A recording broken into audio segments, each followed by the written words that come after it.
আজকের বিস্তারিত খবর পড়ছি আমি সৌমেন, আর আপনারা দেখছেন নিউজ বাংলা নজর কাড়া খবর।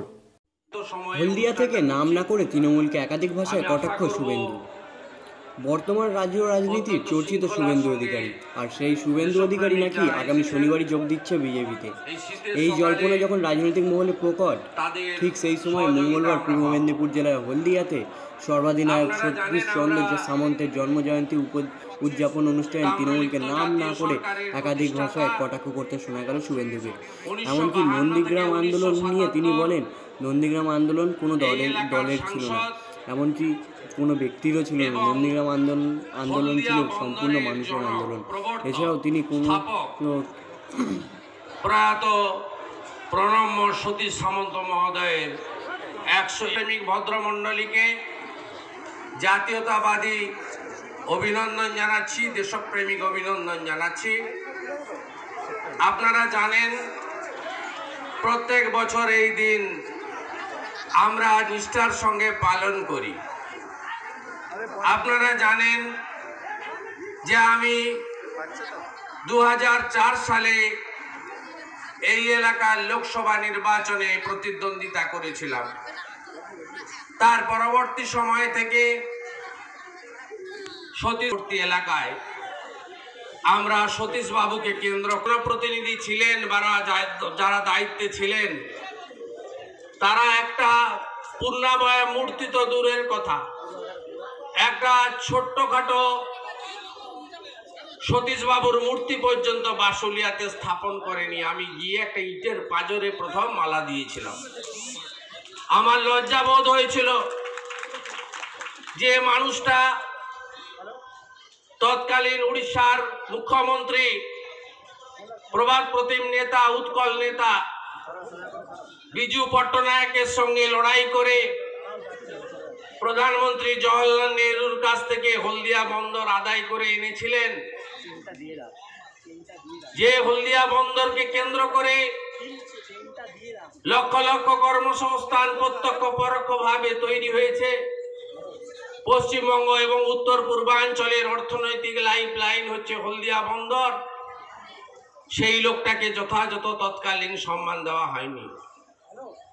তার পরবর্তী সময়ে তার বাড়িতে মূর্তি স্থাপন করা, তার ব্যবহার্য সমস্ত জিনিস, একেবারে জামা কাপড় থেকে চশমা, ছড়ি, তার লেখা বই, তার লিপি, জীবনী যতটা সম্ভব সংরক্ষণ পারা গেছে, তার সংরক্ষণাগার পর্যন্ত মহিষাদলের বাসুলিয়াতে তৈরি করে দেওয়া হয়েছে। তার এবং ডক্টর সুশীল ধারা প্রতিষ্ঠিত প্রজ্ঞানন্দ স্মৃতি ভবন, সেই স্মৃতি ভবনের সামনে সুশীল বাবু, সতীশ বাবুর দণ্ডায়মান মূর্তি স্থাপন করা দ্বিতীয় পর্যায়ে কাজ ছিল।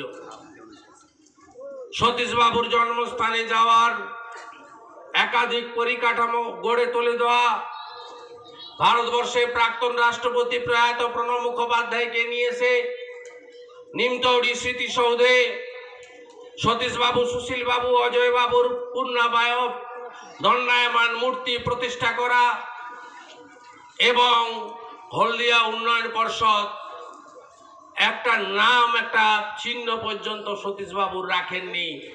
বিগত দিনে যারা এখানকার এইচডিএ চেয়ারম্যান ছিলেন, সাংসদ ছিলেন, জনপ্রতিনিধি ছিলেন, তারা প্রাসাদের মতো বাড়ি, ওই অত বড় অট্টালিকা হলদিয়া উন্নয়ন পর্ষদের অফিসে আমি যেতাম না, কারণ অত বড় বাড়িতে ওঠা বসার অভ্যাস আমার নাই। আমি হলদিয়া ভবনের নিচের তলায় একটা ছোট ঘরে বসতাম মাঝে মাঝে আপনাদের কাজ করার জন্য। সেই প্রাসাদের মতো 50 কোটি টাকা দিয়ে তৈরি করা বিশাল অট্টালিকা, তাকে সতীশ সামন্ত ভবন হিসেবে ঘোষণা করে সতীশ বাবুর নামটাকে অক্ষয় অমর করার চেষ্টা করেছি। হলদিয়া ট্রেড সেন্টার সতীশ সামন্তর নামে, সতীশ বাবুর নামে করা এবং সেখানে এইচডি এর পক্ষ থেকে তার মূর্তি প্রতিষ্ঠা করা। আমাদের দাবি আছে, আমাদের বক্তব্য আছে, বারে বারে উচ্চারিত হয়েছে যে হলদিয়া বন্দরের নামটা সতীশবাবুর নামে করা হোক। নিশ্চিতভাবে আজ না হোক কাল এক্ষেত্রেও আমরা সফল হব। সতীশবাবুর নামে হলদিয়া বন্দর উৎসর্গিত হবে। আমি আমাদের যারা অবিভক্ত মেদিনীপুর জেলার বা বাংলার স্বাধীনতা সংগ্রামী, তাদের ইতিহাস নিরবিচ্ছিন্নভাবে তুলে ধরার চেষ্টা করি। রাজনৈতিক পথ মত যাই ঘটুক না কেন, যাই পরিবর্তন ঘটুক না কেন, যাই স্থিতাবস্থা থাকুক না কেন, যেভাবে যে পদে আমরা থাকি না কেন, আমাদের সবচেয়ে বড় পরিচয় কি? আমাদের সবচেয়ে বড় পরিচয় হলো আমরা প্রথম ভারতীয়, তারপরে আমরা বাঙালি। আজকে সতীশবাবুদের যদি আমরা উল্লেখ না করি ভুল হবে। সতীশবাবু কে ছিলেন আপনারা জানেন। 1942-এর 9ই আগস্ট জাতির জনক মহাত্মা গান্ধী তিনি ইংরেজ তুমি ভারত ছাড়ো ডাক দিয়েছিলেন, do or die, quit India movement. ভারতবর্ষে তিনি জাতীয় সরকার তৈরি করার কথা বলেছিলেন। ভারতবর্ষের 3টে জায়গায় জাতীয় সরকার হয়েছিল। উত্তরপ্রদেশের বালিয়া 1 মাসও টেকেনি, মহারাষ্ট্রের সাতারা 2 মাসও টেকেনি। আর সতীশ সামন্ত মহোদয় সর্বাধিনায়ক হয়ে 42-এর 17ই ডিসেম্বর জাতীয় সরকার তৈরি করেছিলেন। যে জাতীয় সরকারকে প্রবল পরাক্রমশালী, অর্থশালী, সামরিক শক্তিতে শক্তিশালী ব্রিটিশ রাজশক্তি তাকে পরাস্ত করতে পারেনি। সেই সরকার 1944 সাল পর্যন্ত চলেছে। জাতির জনক মহাত্মা গান্ধীর আহ্বানে সেই সরকার আত্মসমর্পণ করেছিল। আপনারা দেখবেন, আমি সেই আন্দোলনের সঙ্গে তুলনা করব না। পরবর্তীকালে নন্দীগ্রামের গণ আন্দোলন, সেই আন্দোলন কোনো একটা দলের ছিল না, কোনো একটা ব্যক্তির ছিল না। সেই আন্দোলন মানুষের আন্দোলন ছিল। সেই আন্দোলনও ঠিক একইভাবে সেই তাম্রলিপ্ত, আপনারা অধ্যাপক প্রদ্যোৎ মাইতি অবসর নিয়েছেন, তাম্রলিপ্ত মহাবিদ্যালয়ের অধ্যাপক, তার লেখা তাম্রলিপ্তের অতীত ইতিহাস যদি পড়েন বইতে দেখবেন, তাহলে দেখবেন তাম্রলিপ্ত জাতীয় সরকার তৈরি করার সময় ব্রিটিশের বিরুদ্ধে যে লড়াই হয়েছিল, সেই একই লড়াই তার ক্ষুদ্র সংস্করণ নন্দীগ্রামে হয়েছিল। মানুষ জয়যুক্ত হয়েছে। সমস্ত দল থাকবে, মত থাকবে, কিন্তু সতীশবাবুকে কখনো তিনি প্রথম সাংসদ ছিলেন। এবং সংবিধান তৈরি করার যে কমিটি তৈরি হয়েছিল সাংসদদের নিয়ে, সেই কমিটিতে 2 জন সাংসদ স্থান পেয়েছিলেন বাংলা থেকে। তারা 2 জনই সাংসদ, আর একজন তমলুকের সাংসদ ছিলেন সতীশবাবু। জওয়াহরলাল নেহরু প্রধানমন্ত্রী সব সময় সতীশবাবুকে সমীহ করে চলতেন। পৃথিবীর বিভিন্ন দেশে যে ডেলিগেশন গেছিল ভারতবর্ষ থেকে, সেই ডেলিগেশনে সতীশবাবুকে প্রতিনিধি করতেন। সতীশবাবু কথা বলতে এগিয়ে গেলে ভারতবর্ষের প্রধানমন্ত্রী উঠে দাঁড়াতো। সতীশবাবু কখনো জওহরলাল নেহরুকে বহিরাগত বলে ভাবতেন না, আর পণ্ডিত জওহরলাল নেহরু কখনো সতীশ সামন্তকে অহিন্দি ভাষী বলে ভাবতেন না। এটাই হলো ভারতবর্ষ। নানা ভাষা, নানা মত, নানা পরিধান, বিবিধের মাঝে দেখো মিলন মহান। স্বামী বিবেকানন্দ একই কথা বলে গেছেন ভগিনী নিবেদিতা তার বইতে বলে গেছেন যে স্বামী বিবেকানন্দের আরাধ্য দেবতার নাম কি ছিল? The queen of adoration was his motherland. তার ভারত মাতাই ছিল তার একমাত্র আরাধ্য দেবী। তাই ভারতকে বাদ দিয়ে হলদিয়া নয়, ভারতকে বাদ দিয়ে বাংলা নয়, আমরা ভারতীয়, আমরা বাঙালি, আমরা একসঙ্গে থাকবো, একসঙ্গে করব, সতীশবাবুর কাজকে এগিয়ে নিয়ে যাব। বেলা হয়ে গেছে, দুপুরে খাওয়ারের ব্যবস্থা আমরা করতে পারিনি।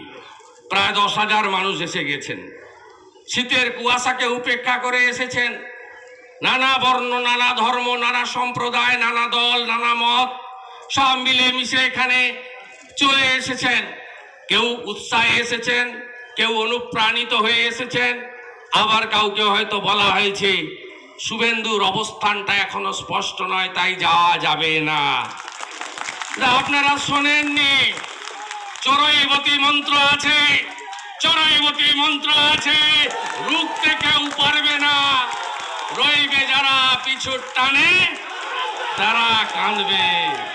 আমরা চলি সমুখ পানে, কে আমাদের বাঁধবে। আমরা ভালো কাজের জন্য লড়ব, আমরা ভালো কাজের জন্য লড়ব। দেশ ও মাতৃকাকে বন্দন করব। বেকার যুবকের কর্মসংস্থান, বেকার যুবকের কর্মসংস্থান, কৃষকের অধিকার আর মিলেমিশে গণতান্ত্রিক ব্যবস্থাই হবে আমাদের একমাত্র মত আর পথ। For the people, by the people, of the people যে সংবিধান বলে গেছে, এটা আমাদের পশ্চিমবঙ্গে ফিরিয়ে আনতেই হবে। কেন for the party, by the party, of the party ব্যবস্থা থাকবে? নিয়ে লড়াইতে আপনাদের সেবক শুভেন্দু অধিকারী থাকবে। আর যারা আমার বিরুদ্ধে চক্রান্ত করছেন, শুনে রাখুন, আমি অনেক লড়াইয়ের সাক্ষী। এখানে আসতে আমাকে বাধা দেওয়া হয়েছে। বিগত দিনে এখানে আমার উপর আক্রমণ হয়েছে, একবার নয়। নন্দীগ্রাম, হলদিয়া, খেজুরি মিলে, জঙ্গলমহল মিলে 11 বার আমাকে আক্রমণ করেছে। কিন্তু জনশক্তি, যুব শক্তি, মাতৃশক্তির আশীর্বাদ আমাকে ঠিক জায়গায় পৌঁছে দিয়েছে। আমি একটা কথা আমি আপনাদের কাছে বলে দিতে চাই যে শুভেন্দু অধিকারী কোনো পদের লোভ করেন না। কেউ কেউ বলেছিলেন না পদ দেখে লোক আনছে। আমি 27 নভেম্বর মন্ত্রী ছাড়ার পরেও আমার সভা সমিতিতে লোক আসে। এই লোককে তৃণমূল কংগ্রেসের যারা পদে আছে তারা আনেনি, এই লোককে বিজেপির যারা পদে আছে তারা আনেনি, এই লোককে সিপিএম এর যারা পদে আছে বা কংগ্রেসের যারা পদে আছে তারা আনেনি। এই লোক, এই জনগণ, এদের সঙ্গে আমার আত্মিক সম্পর্ক। অতএব কেউ বা কারোর ইচ্ছা এই সম্পর্ক ছিন্ন করা অত সোজা নয়। আর এটা বলেই আমি শেষ করব। অনেকে বলেন, শুভেন্দু তুমি অকৃতদার কেন? তোমার ভাইরা তো বিয়ে করেছে। আমি বলি, আমি বর্তমান যুগের রাজনীতিবিদদের দেখে অকৃতদার নই। আমি সতীশ সামন্ত, সুশীল লাড়া, অজয় মুখার্জির জীবনী পড়ে অকৃতদার। তারা বলে গেছেন লেখায়, দিবি যদি সবটা দে, পুরোটা দে, সেই মন্ত্রে আমি দীক্ষিত। আপনারা নিশ্চিত থাকুন, আমার বাবা মাকে সুস্থ রাখার কর্তব্য নিশ্চয়ই আমার। শুভেন্দুর পরিবার ওই ছোট্ট 5 জন 7 জন 8 জনের পরিবার নয়। শুভেন্দুর পরিবার বাংলা বাঙালির পরিবার, পান্তা ভাত খাওয়া গ্রামের লোকের পরিবার। আগামী লড়াইতে গ্রাম জিতবে, জেলা জিতবে। সতীশ সামন্ত পথ দেখিয়েছে, সেই পথেই শুভেন্দু হাঁটবে। তাম্রলিপ্ত জাতীয় সরকার জিন্দাবাদ, সতীশ সামন্ত অমর রহে। আর আজকে শুধু এই 20-25 মিনিটের বক্তৃতা দিয়ে আমি শেষ করব না। এখানে অনেক কল্যাণকর কাজ হচ্ছে। দিব্যাঙ্গজনদেরকে এখানে হুইল চেয়ার দেওয়া হচ্ছে শতাধিক। সতীশবাবুর 120 পূরণ করে 121তম জন্ম দিবস। 120 জন যুবক যুবতী রক্ত দিচ্ছেন। এখানে প্রবল শীতে দারিদ্র সীমার নিচে বসবাস করা কয়েক হাজার মানুষকে শীত বস্ত্র দেওয়ার জন্য দূরে ক্যাম্প আছে। আমরা এই কাজগুলো করি। শুধু ভাষণ দিলে হবে না, রেশনও দিতে হয়। ভারতবর্ষে 50% মানুষ এখনো দারিদ্র সীমার নিচে বসবাস করে। কয়েক লক্ষ লোকের দৈনিক রোজগার মাত্র 20 টাকা। তাই এই কল্যাণকর কাজ ছাড়া আমরা এগোতে পারি না। যে মানুষ নামটা হয়েছে কেন, সমাজ করুন, যার হুঁশ আছে সেই হচ্ছে মানুষ। আমরা হুঁশযুক্ত মানুষ, আর ব্যক্তি আক্রমণে আমি বিশ্বাস করি না। কেউ কেউ আমাকে ব্যক্তি আক্রমণ করেছেন, অনেক বড় বড় পদে আছে। আপনারা বুঝতে পারবেন কিছুদিন পরে, জনগণ যখন চট ঘেরা জায়গাটায় যাবে, তাদের আঙুলটা এমন জায়গায় টিপবে, আপনাদের অবস্থাও অনিল বসু, লক্ষণ শেঠ, বিনয় কোঙ্গারের মতো হবে। সবাই ভালো থাকবেন। অনেক কষ্ট করে এসেছেন, এক গ্লাস জল ছাড়া মনে হয় কিছু অ্যারেঞ্জমেন্ট নেই। যদি সামান্য কিছু প্রাতরাশ থাকে সেটা গ্রহণ করে বাড়ি ফিরবেন। 2:30-3টা বেজে যাবে, খাওয়া হয়তো অনেকের হবে না।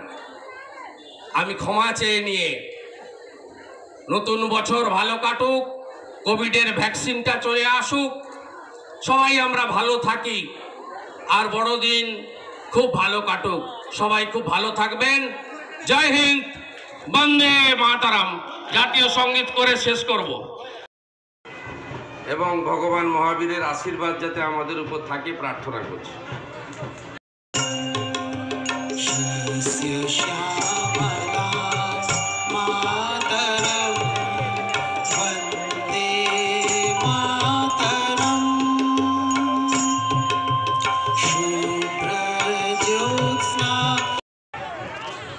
মঞ্চের ডান দিকে বাম দিকে যারা রয়েছেন দয়া করে আসন গ্রহণ করুন।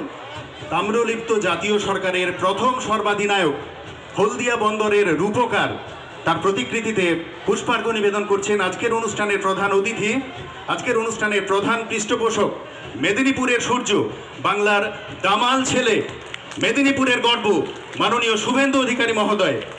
এখন মাঙ্গলিক প্রদীপ প্রজ্বলনের মধ্য দিয়ে আজকের অনুষ্ঠানের শুভ সূচনা করছেন স্বর্গীয় স্বাধীনতা সংগ্রামী কেনারাম অধিকারীর সুযোগ্য প্রপৌত্র, মেদিনীপুরের সূর্য, বাংলার গর্ব, নন্দীগ্রাম গণ আন্দোলনের নায়ক মাননীয় শুভেন্দু অধিকারী মহোদয়। এখন মাঙ্গলিক প্রদীপ প্রজ্বলনের মধ্য দিয়ে সতীশচন্দ্র সামন্ত 121তম জন্মদিবস।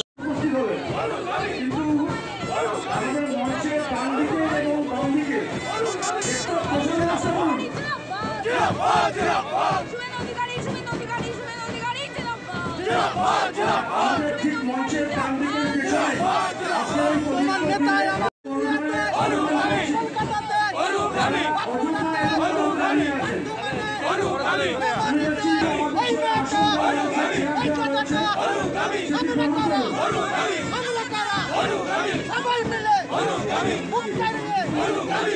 মিলে সবাই মিলে জননেতা শুভেন্দু অধিকারী জিন্দাবাদ, বাংলা মায়ের জামাই ছেলে শুভেন্দু অধিকারী জিন্দাবাদ। বারবার অনুরোধ করছি, আজকে একটি ভালো দিন, মঞ্চে